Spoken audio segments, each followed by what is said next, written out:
Hi guys, I'm Dave and I just wanted to go through this little unboxing. So today I received the ILX 107 in the mail, so really got a great deal on it. I think the recommended retail price is like 1,100 Australian dollars. But this one I got on eBay. They had it down to $799 with the lifestyle store, and they had a 20% discount, so $639 delivered. I think that's great. The technology is still, it's getting now to be a couple of years old, but it's still, I think, as far as I'm aware, the first, truly wireless CarPlay stereo on the market. And I did have a look at the model. There is another model up that has that, I don't know what, the Halo display, but it really isn't suitable, I don't think, for the LS430. It kind of gets in the way of other areas. But anyway, down to it. So let's have a look. So we open her up, and so you can see the detailed manual at da-da-da.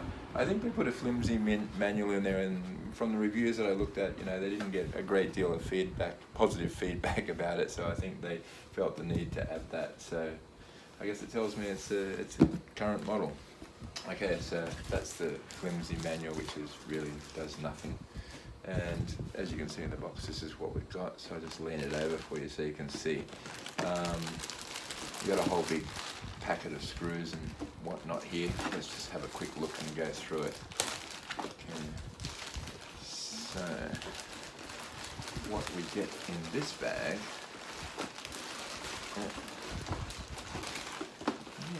Okay. Just try and keep the bag. I'll just show you one by one. So you have this front fascia. I think a lot of people, especially if this is for the LS430 group, so you'll have most probably the Metra fascia, and this won't be necessary.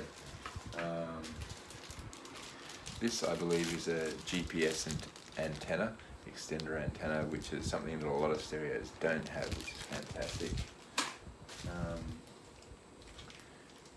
Don't know, mic ins, maybe hands-free speaker thing.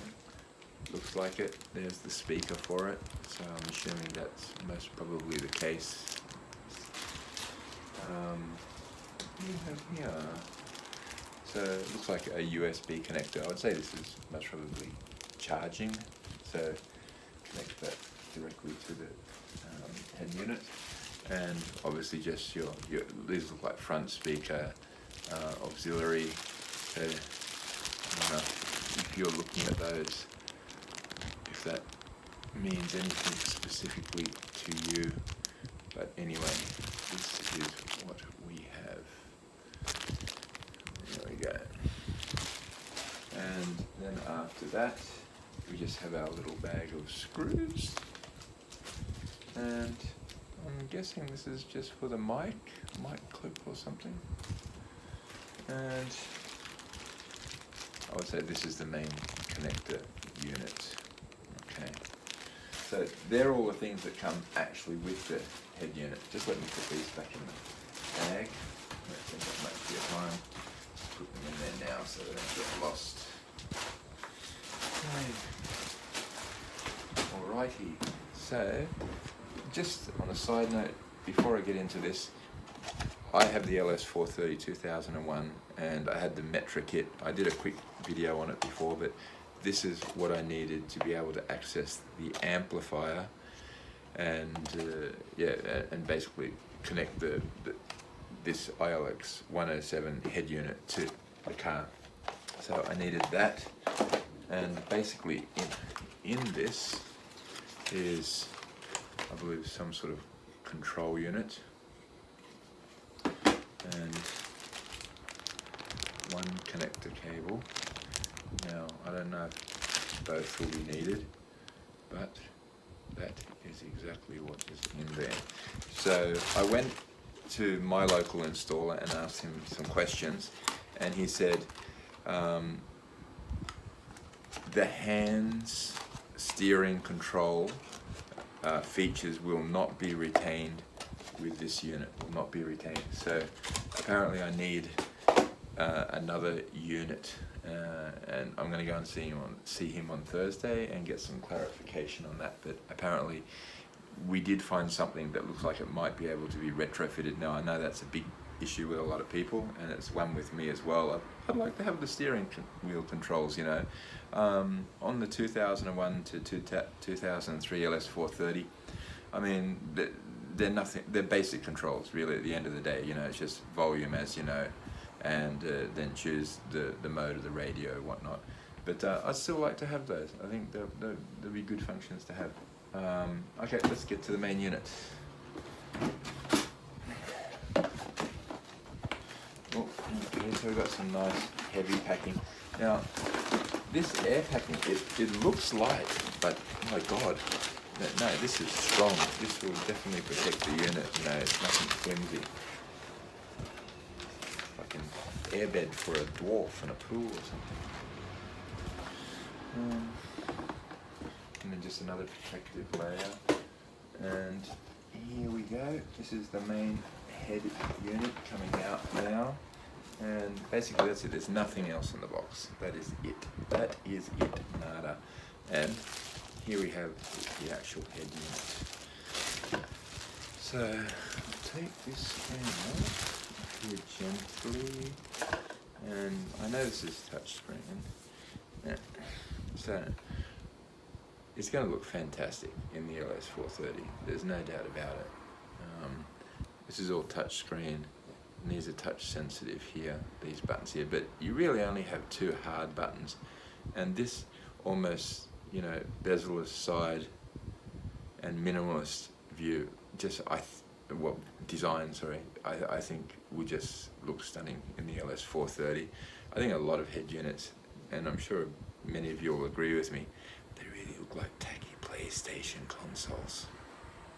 Not that, you know, PlayStation is bad, but yeah, there's some information under there. I don't know if that helps you.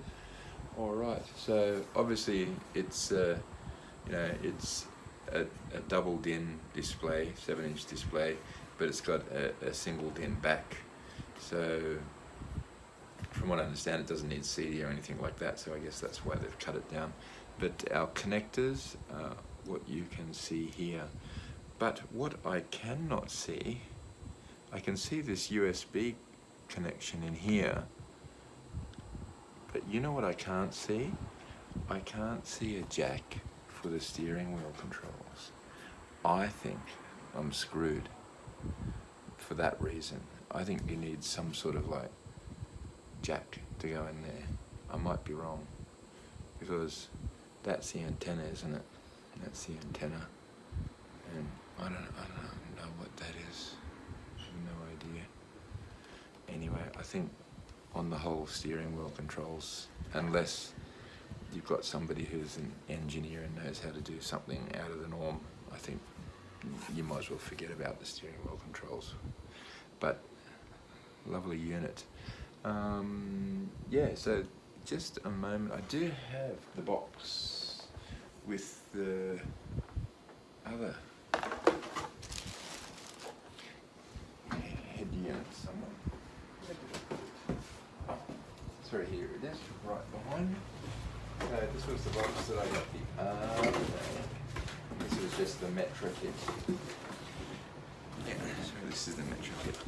So you can see that's the actual head unit. And that should just fit in there. Well, I don't know, this way, that way, somehow. This is the one for it, apparently. Yep. Yes, there you go. And it will fit in there perfectly, like that. Yep. And the great thing is when you move your CD out, you've got that extra flap that comes down on the LS430, so you've got another little pocket for sunglasses and stuff. I think that'll be very convenient, although I'm still a little bit disappointed in this realization, this actual shock right now, that I might not be able to have steering wheel controls. Well, the probability is almost certain now that I can't see the jack in the back. Side brackets, antenna adapter cable, and antenna adapter as the antenna connector is in the boot, so it needs to go all the way through. And basically guys, that's everything. Thanks for looking. Bye.